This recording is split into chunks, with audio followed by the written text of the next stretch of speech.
Salut toi, ça fait très longtemps que je n'ai pas fait une vidéo sur YouTube.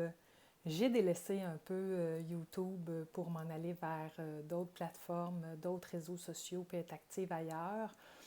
Si je reviens aujourd'hui, ben c'est encore une fois à cause de la fameuse Kundalini.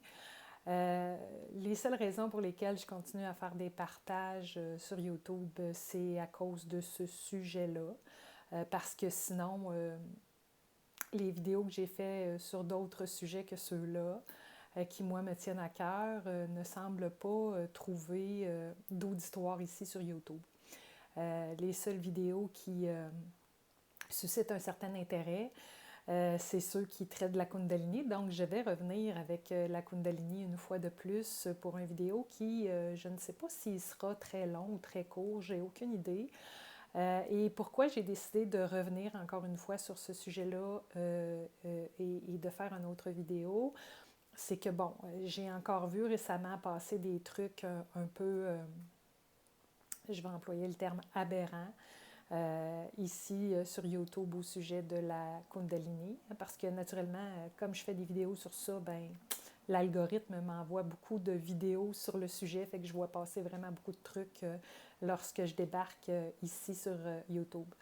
Et récemment, j'ai vu la vidéo d'une Québécoise qui fait dans la psychologie évolutionnaire et qui s'appelle Sandra Vimon, qui a fait un assez long vidéo en partenariat avec une professeure de yoga Kundalini au sujet de la Kundalini. Vidéo qui est très intéressant et que je vous suggère d'aller voir parce qu'il y a vraiment plein de trucs vraiment le fun dans ce vidéo-là qui simplifie certains concepts un peu plus complexes. Par contre, je ne partage pas l'entièreté de tout ce qui se dit dans cette vidéo-là et j'ai donc décidé de faire un petit vidéo pour recadrer certaines choses qui, à mon sens, m'apparaissent un peu, je vais employer le terme, désalignées. Mais encore là, écoutez, pour moi, c'est pas contradictoire avec ce que Sandra dit, c'est simplement un autre angle, un autre point de vue, une autre façon de voir les choses et je crois pas que ce soit incompatible. Je crois qu'à quelque part, ça peut être complémentaire, tout dépendant de la façon avec laquelle on aborde son vidéo et le mien. Donc, comme je dis, c'est pas parce que moi, ça me paraît désaligné que ça ne veut pas dire que ce qu'elle a dit est faux, parce qu'elle, elle l'aborde vraiment en fonction de la psychologie évolutionnaire, alors que moi, je l'aborde d'un angle beaucoup plus spirituel. Et je vais vous expliquer un petit peu au fur et à mesure du vidéo qu'est-ce que cela apporte comme distinction qui sont, somme toute, mineures, mais quand même, je crois que si vous mettez les deux vidéos côte à côte, ben, je pense qu'un peut compléter l'autre, peu importe lequel des deux vous regardez en premier. Donc, première chose que je voudrais adresser dans la vidéo, c'est la question des sièges de la Kundalini ainsi que de la différence entre la Kundalini et ce qu'on appelle la Kundalini Shakti. La Kundalini, si on prend la symbolique de la Kundalini, hein, c'est un serpent enroulé 3 fois sur lui-même à la base de notre colonne vertébrale, au niveau vraiment du chakra racine, comme l'a expliqué Sandra dans la vidéo. Sauf que ce que les textes anciens nous apprennent à ce sujet-là, mais ça, c'est les textes, puis encore là, je veux faire une nuance entre ce que les textes, ce que les croyances spirituelles disent et ce que moi j'ai vécu. Parce que moi, j'essaie toujours de partager, non pas à partir de croyances anciennes ou de dogmes ou de... Bon, j'y vais toujours en fonction de mon vécu parce que chaque petite branche de la spiritualité ou même de la psychologie évolutionnaire sont toujours que des fragments et des parcelles de vérité qui nous font voir un certain angle, tout comme mon partage vous fait voir seulement un certain angle. Fait que je pense que quand on a l'esprit ouvert et qu'on est capable de voir une multitude d'angles, c'est ça en bout de ligne qui nous permet de faire la part des choses et de voir comment ça colle à notre vécu, je vais qualifier de personnel. Donc, au niveau des sièges de la Kundalini, ben oui, hein, les textes anciens nous parlent du serpent enroulé 3 fois sur lui-même à la base de la colonne vertébrale, au niveau du chakra racine. Mais si vous plongez dans certains textes, ils vont vous dire également que de la Kundalini, vous en avez 2 autres sièges. Hein. Il y a un siège vraiment au niveau de l'esprit, hein, parce qu'il y a une association qui est faite aussi entre la forme du cerveau en tant que tel et la question du serpent levé sur lui-même. Dans certains textes, il y en est fait état. Et il y a certaines autres traditions aussi qui vont vous parler que de la Kundalini, on en a aussi au niveau du cœur. Dans le fond, qu'est-ce que ça veut vous expliquer? Tout ceci, c'est pour vous dire que bon, la Kundalini, elle est toujours associée à l'énergie vitale, à la force de vie brute, à la nature même de la vie. Hein, c'est vraiment une énergie qui est l'énergie primaire qui, comme l'a très bien dit Sandra, crée les corps, hein, autant le corps physique que les corps subtils. Et on l'associe naturellement à la féminité aussi parce que c'est ce qui crée, hein, c'est ce qui crée la vie humaine dans sa forme individualisée. Donc, comme c'est une force de vie brute qu'on associe souvent en Orient aussi au prana, ben, vous n'en avez pas que dans la base de la colonne vertébrale de la vie brute. Si vous êtes en vie, que votre Kundalini soit éveillé ou pas, vous avez du prana, vous avez de l'énergie brute qui est là en vous et qui vous permet d'avancer. Donc, il y en a une importante réserve au niveau du cerveau, naturellement, parce que les fonctions cognitives et toute cette belle machine-là qui anime notre cerveau, notre système, notre tronc cérébral et l'ensemble de notre système nerveux et qui gère toutes les activités métaboliques du corps humain, bien, ça demande une bonne dose d'énergie. Donc, vous en avez une importante réserve là. Et vous en avez naturellement une importante réserve au niveau du cœur, qui est l'organe principal qui pompe et qui active la circulation sanguine et qui rend votre vie possible. Donc, la Kundalini, elle n'est pas seulement qu'au niveau du chakra racine. Il y en a 3 sites principaux et ces 3 sites-là sont également des sites d'éveil potentiel. Hein, parce qu'on ne s'éveille pas tous par la Kundalini.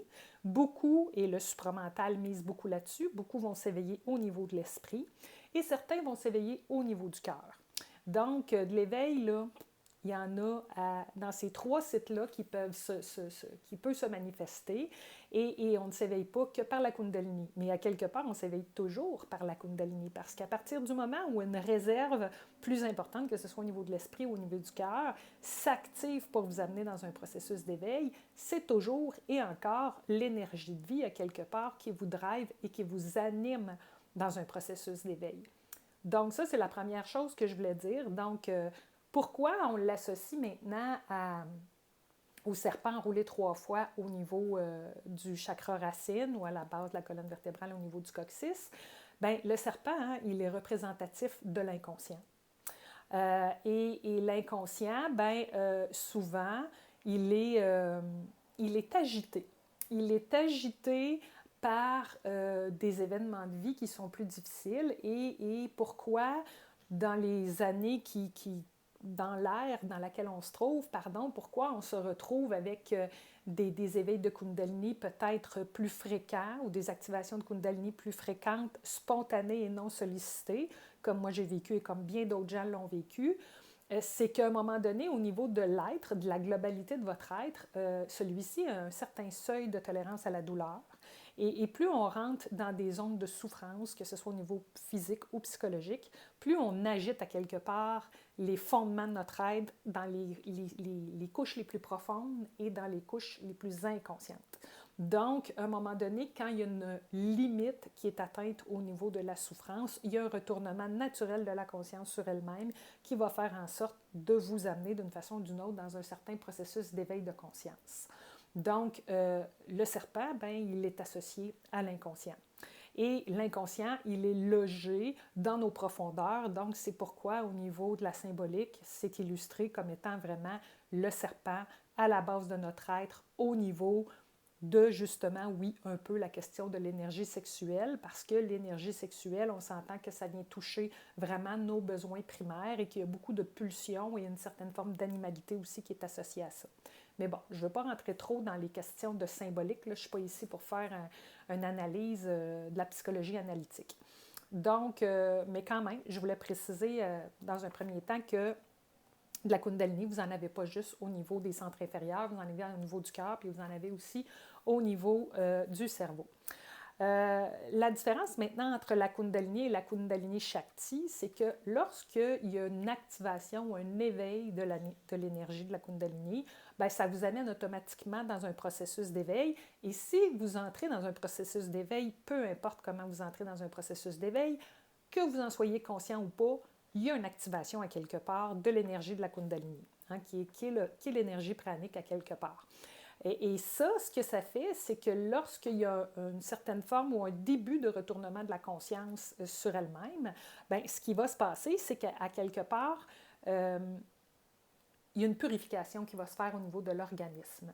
Et là, on rentre vraiment dans tout le fameux système là, des chakras, des nadis, des méridiens et tout ce truc-là dans lequel je ne veux pas rentrer trop aujourd'hui parce que justement, je ne tiens pas à m'associer à un système de croyance plus qu'un autre, bien que je ne peux pas dissocier le fait que la Kundalini est associée aux traditions orientales qui sont relatives au yoga et à certaines formes aussi d'hindouisme et même de certaines branches du bouddhisme. Mais ceci étant dit, je ne veux pas rentrer trop dans l'analyse des autres traditions. J'en ai déjà fait état dans mes autres vidéos sur la Kundalini. Je ne reviendrai pas sur l'historique. Mais voilà, la différence, c'est que entre la Kundalini et la Kundalini Shakti, c'est que dans une première portion de votre processus, il y a un nettoyage naturel qui va se faire au niveau de la globalité de votre être dans toutes les dimensions de celui-ci. Qu'on parle de l'aspect émotionnel, de l'aspect mental, de l'aspect vital et même de l'aspect physiologique et corporel. Donc, cette énergie-là, elle est là, à quelque part, la conscience entre à l'œuvre et elle est là pour commencer à faire, à quelque part, le ménage à l'intérieur. Donc, ça peut se faire de façon très violente, un peu comme moi je l'ai vécu, où il y a vraiment une remontée, là, quand il y a une montée de la Kundalini qui part du coccyx et qui monte jusqu'en haut, là, et qu'il y a une montée complète de Kundalini, bien là, vous pouvez être certain que toutes les boîtes de l'inconscient vont se manifester un peu n'importe comment, dans n'importe quel ordre, et que ça risque d'être plutôt chaotique. Mais ça ne veut pas dire qu'un éveil de Kundalini se produit toujours comme ça. Hein, si ça part au niveau du cœur, ça peut être des souffrances très importantes qui font remonter tout le mémoriel, hein, toutes les blessures de ce qu'on appelle l'âme, qui est en fait, et je partage la vision de Sandra là-dessus, c'est de la mémoire, l'âme, et pas bien plus que ça. Donc, c'est toute la remontée de ce passé-là, de cette histoire-là, de ces blessures-là. Et parfois, bien, quand ça part au niveau de l'esprit, bien là, ça peut être vraiment une expérience transcendante qui va vous mettre en contact avec vraiment ce que certains vont appeler le higher self, le soi, la dimension transcendante et plus grande que vous, qui là touche un aspect beaucoup plus spirituel et qui va amener une ouverture au niveau du chakra coronal qui va permettre finalement à l'énergie du higher self ou du soi de commencer à descendre et à infuser l'ensemble de votre être. Donc, tout ceci pour dire finalement que ce ménage-là, il se fait dans toutes les dimensions, esprit, cœur, vital, physique. Donc, ça peut vous amener dans toutes sortes de choses, que ce soit un éveil de Kundalini ou un processus d'éveil classique, ça va vous amener dans une épuration qui est graduelle. Et là où il y a une certaine forme de différence entre la Kundalini et la Kundalini Shakti, c'est que la Kundalini se transforme en Kundalini Shakti à partir du moment où il y a une reconnaissance, hein, ce qu'on appelle la fameuse réalisation du soi. Il y a vraiment un retournement de conscience qui fait en sorte qu'à un moment donné, vous allez vivre une expérience quelconque où vous allez vous reconnaître dans votre dimension de la conscience, dans la pureté ou dans son absolu.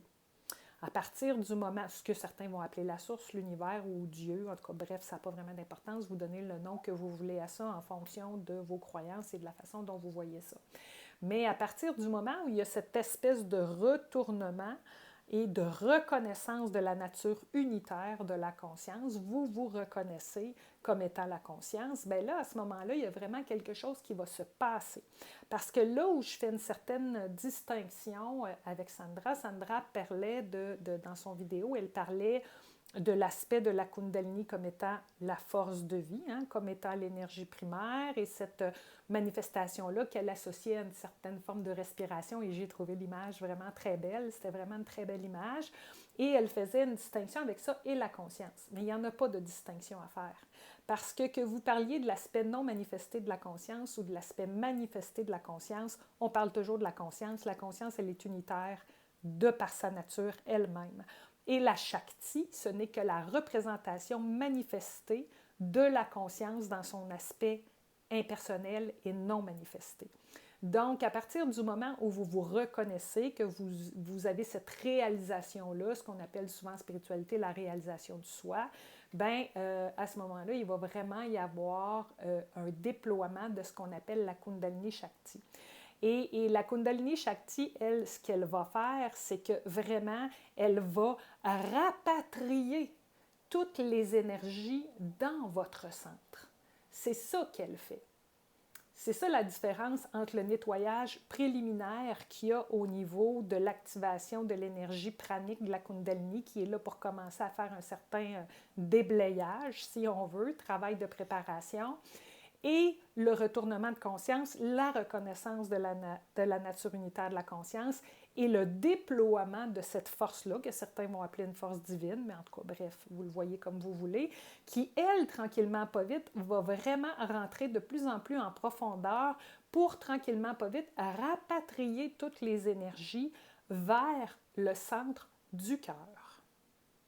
Parce que c'est là que tout se passe et bien que je ne renie pas l'aspect du deuxième chakra, de la batterie d'énergie vitale qui a été expliqué par Sandra dans son vidéo, c'est pas si simple que ça.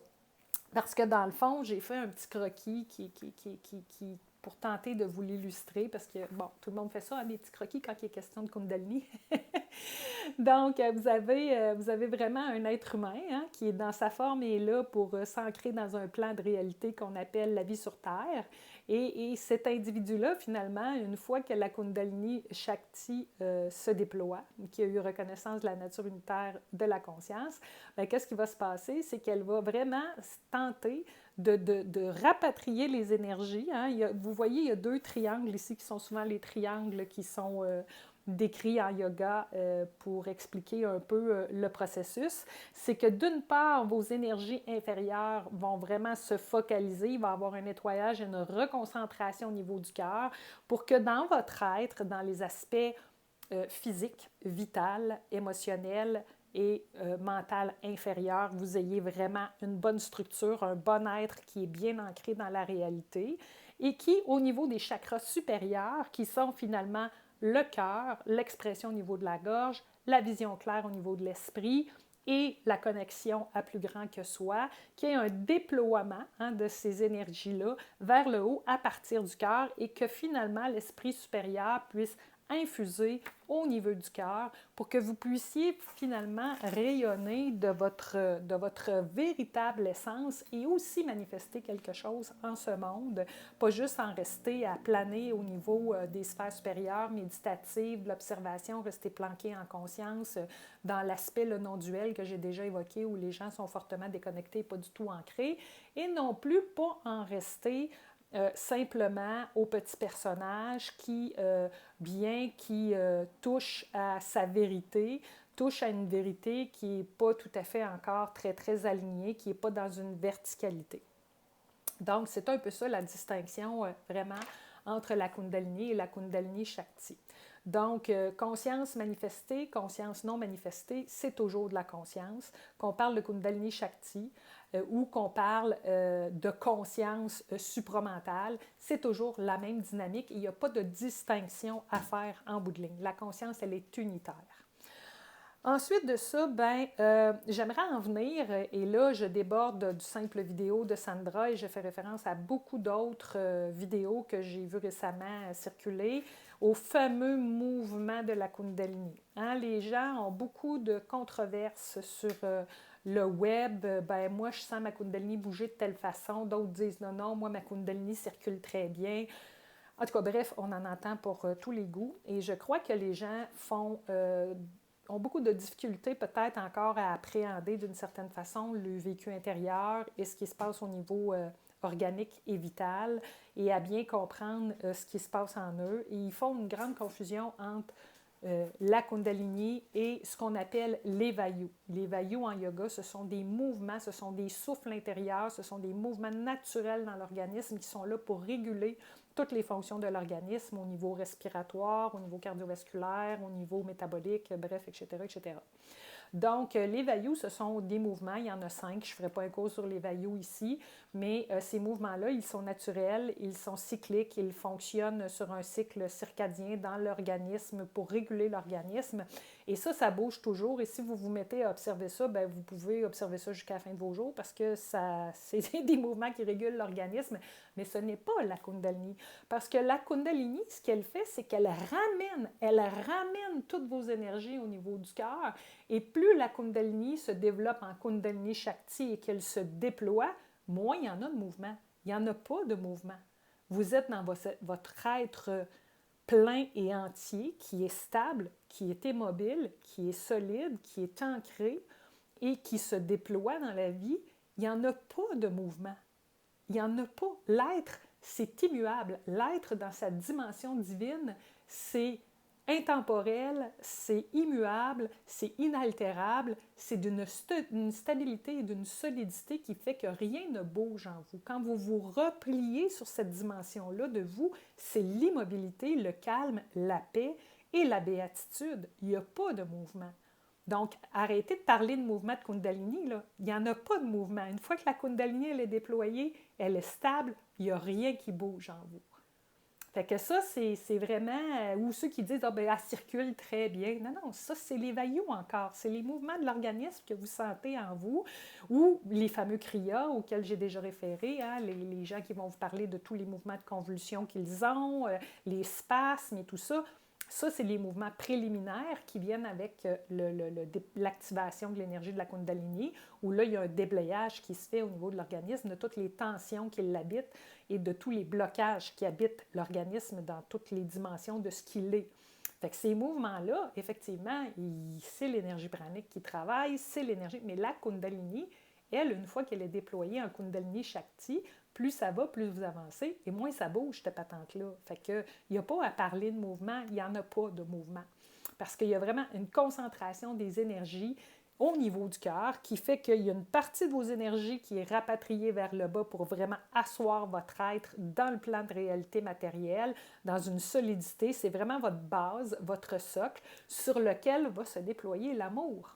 Ah, parce que c'est vraiment votre réalité au niveau du cœur, c'est vraiment la réalité de l'être dans sa dimension divine et absolue, à quelque part, qui globalement et lentement va commencer à se déployer pour faire de vous un être de plus en plus aimant, compatissant, ouvert sur l'autre et sur la vie, ouvert à ce qui est là dans l'instant, à ce qui se vit, que ce soit beau ou moins beau, on s'en fout, il n'y en a plus de distinction de cette nature-là qui se font parce qu'au niveau de la conscience, tout est toujours égal à lui-même. C'est une neutralité qui fait qu'on ne perçoit plus les choses en tant que bien ou en tant que mal. Bref, je voulais dire ça. Finalement, quelle est la différence entre le supramental tel que et la vision de la Kundalini telle que Sandra l'a expliqué et la vision que moi j'apporte, c'est que le supramental, on s'entend, on est toujours encore dans l'intellect. On est toujours dans cette portion-là de notre humanité qui cherche à accumuler, à comprendre et à expliquer les choses. Et c'est très bien, et je ne dis pas que les choses, que c'est pas correct. Versus la spiritualité qui, elle, est un abandon. C'est un abandon à la conscience et au fait qu'on est alimenté. C'est un retournement de la conscience qui se reconnaît elle-même et qui sait qu'elle est vue, qu'elle est connue et qu'elle se sait et qu'elle se connaît. Donc, il y a un lâcher-prise sur la connaissance qui est là. Il y a vraiment un lâcher-prise total sur la connaissance. On s'abandonne à la vie, on se laisse aller à la vie et on voit que la vie vient à nous et que la vie se déploie aussi à partir de nous. Donc, c'est une danse constante entre ce qui s'offre à nous sur un plateau d'argent, les opportunités qui sont là, celles qu'on saisit, celles qu'on ne saisit pas, mais il n'y a plus de mental et d'ailleurs, plus la Kundalini se déploie en Kundalini Shakti, que les énergies sont rapatriées vers le centre, plus elle infuse toutes les dimensions de notre être et plus la sphère mentale et l'intellect deviennent silencieux et paisibles. Donc, il n'y a plus lieu de chercher à comprendre et à connaître, mais plutôt à se laisser infuser et à se laisser traverser par ce qui est là. Et c'est là qu'on s'aperçoit que tout ce qui est su a besoin d'être su dans le moment, et qu'il n'y a pas de connaissances particulières auxquelles s'accrocher. Ce qu'on a à savoir, on le sait, puis le reste, on ne le sait pas, puis c'est pas grave, puis on n'a pas besoin d'en savoir plus. Fait qu'il y a un lâcher-prise sur l'intellect, sur la connaissance, qui vient aussi avec le déploiement de la Kundalini Shakti de plus en plus qu'elle s'infuse au niveau du cœur. Et finalement, le dernier point sur lequel le dernier point que je voulais traiter, c'était la fameuse question, il a été demandé à Sandra dans son vidéo quels étaient les bénéfices, quels étaient les inconvénients, parce qu'on parle beaucoup des inconvénients au niveau des éveils et des activations de Kundalini, de cette énergie-là, mais quels en étaient les bénéfices. Et Sandra a parlé d'une série de bénéfices qui sont là et qui sont tout à fait justes. Elle a abordé la question des fameux dons parapsychologiques. Toute la question de clairaudience, clairvoyance et toutes ces choses-là. Et qui sont le propre, encore une fois, d'une certaine spiritualité, de certains courants spirituels et qui sont aussi le propre de certaines branches au niveau du supramental, alors qu'au niveau de la spiritualité, la question des dons, elle est vue comme un piège potentiel.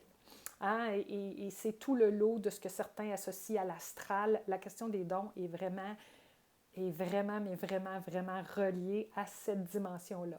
C'est toujours le personnage, c'est toujours celui qui est dans des mécanismes de contrôle et qui ne s'abandonne pas à la vie, qui est en quête ou qui devient excité ou un petit peu énervé avec la question des dons et le fait de faire des rêves prémonitoires, d'être dans la clairaudience ou la clairvoyance, alors que ce n'est pas le but du chemin spirituel. Le but du chemin spirituel est là pour nous faire embrasser pleinement la vie telle qu'elle est, accepter les choses telles qu'elles sont, et ce chemin-là, il conduit à la sagesse. C'est ça le but de la réalisation d'une spiritualité qui est fortement et qui est bien incarnée, et c'est de s'en aller vers un déploiement complet de notre être qui est tourné vers l'ouverture, vers la bienveillance, vers l'amour, vers vraiment le fait d'embrasser ce qui est là dans l'instant et l'épuration de nos blessures, l'épuration justement de notre ego, pas pour que l'ego disparaisse, mais pour qu'il nous serve, qu'il soit au service de la vie et que dans cette optique-là, finalement, que s'il y a à se développer ou s'il y a à se manifester dans l'instant, il peut se manifester un don, il peut se manifester quelque chose qui relève de la clairaudience ou de la clairvoyance ou en tout cas, bref, la télépathie et toutes ces choses-là. Je ne renie pas l'existence de ces affaires-là, mais il n'y a aucun contrôle qui est à avoir là-dessus et ce n'est pas une finalité en soi. Et souvent, dans un processus de Kundalini, la question des dons va être passagère. Elle va être passagère et en bout de ligne, plus on arrive à cette étape du silence et de la paix intérieure, plus on sait, on connaît, et il n'y a pas de question de manifestation. Ça se fait tout seul, cette patente-là, ça se manifeste quand ça a à se manifester, mais ce n'est pas automatique et ce n'est pas recherché non plus, et on ne cherche pas à mettre ça à l'avant-plan, puis on ne cherche pas à mettre ça en valeur. Si c'est là, tant mieux, puis si c'est pas là, tant mieux aussi, il n'y en a pas de problème. Donc, la fameuse question d'aller vers les éveils et les activations de Kundalini pour une recherche ou une quête de dons, ça, dommage à dire, mais pour ma part, c'est considéré comme quelque chose qui est un attrape-nigo à quelque part pour les gens qui sont en quête de sensations fortes et qui sont très excités par cet aspect-là des dimensions de notre être qui, justement, quand l'être se déploie de plus en plus, effectivement, qu'il y a une relation à la transcendance qui est là, et il y a une certaine forme, il y a des aptitudes, on va le dire comme ça, qui peuvent se manifester parce qu'effectivement, on accède à des dimensions plus subtiles de l'existence. Mais encore là, des fois oui, des fois non. Il n'y a pas à orienter et surtout pas à vouloir aller vers un éveil de ce type-là pour ça, parce que ça, c'est un piège éventuel. Donc, voilà, c'était un peu ce que je voulais dire. Et dans le fond, écoutez, dernier petit point sur toute la branche de la supraconscience qui s'est beaucoup développée avec Bernard de Montréal, pour qui j'ai un très grand respect, puis j'ai regardé beaucoup des choses qui se sont faites par Bernard de Montréal. Mais Bernard de Montréal avait une très grande aversion envers la spiritualité parce qu'il voyait la spiritualité comme un lot de croyances dépassées, ce qui n'est pas totalement faux, mais ce faisant, il a développé lui-même toute une branche de nouvelles croyances pour expliquer la réalité autrement, qui ne sont également que des croyances. Il faut le voir à un moment donné, il faut s'en apercevoir. sur le chemin spirituel quand on chemine sainement et adéquatement des croyances, quelles qu'elles soient. On en a de moins en moins. Pourquoi? Parce que le mental est silencieux et que c'est paisible à l'intérieur et qu'on n'alimente plus ce besoin-là de comprendre et de savoir dans la vie. On accepte les choses telles qu'elles sont et plus on les accepte, plus c'est facile, plus on se tasse du chemin, plus la vie devient belle, aisée et facile. Donc, voilà. Donc, c'était le point de vue que moi, je voulais donner par rapport à tout ça. Oubliez ça, les mouvements de la Kundalini. La Kundalini, là, au début, il peut y en avoir des mouvements. Vous pouvez percevoir ça comme étant des mouvements parce que les vayu, c'est aussi de l'agitation au niveau, pas de l'agitation, mais c'est de la circulation de l'énergie pranique à l'intérieur de nous. Donc, ces mouvements-là, ils existent. Oui, c'est vrai. Mais ne confondez pas Kundalini et mouvement ou circulation d'énergie avec Kundalini. Non. Au début, il peut y en avoir, mais dans un processus de Kundalini qui se développe bien et qui se passe bien, la concentration des énergies va faire en sorte que vous allez être de plus en plus dans un état de stabilité. Et pour les amateurs de supraconscience, allez lire Sri Aurobindo. Il en a très bien parlé de cet aspect-là, de l'aspect de la stabilité et du fait qu'on devient à quelque part comme inébranlable. Fait que si vous êtes inébranlable, c'est qu'il n'y a rien qui bouge à l'intérieur. Voilà, je vous laisse là-dessus. Je vous embrasse et je vous souhaite une très belle journée. Questions, commentaires, n'hésitez pas, ça va me faire plaisir.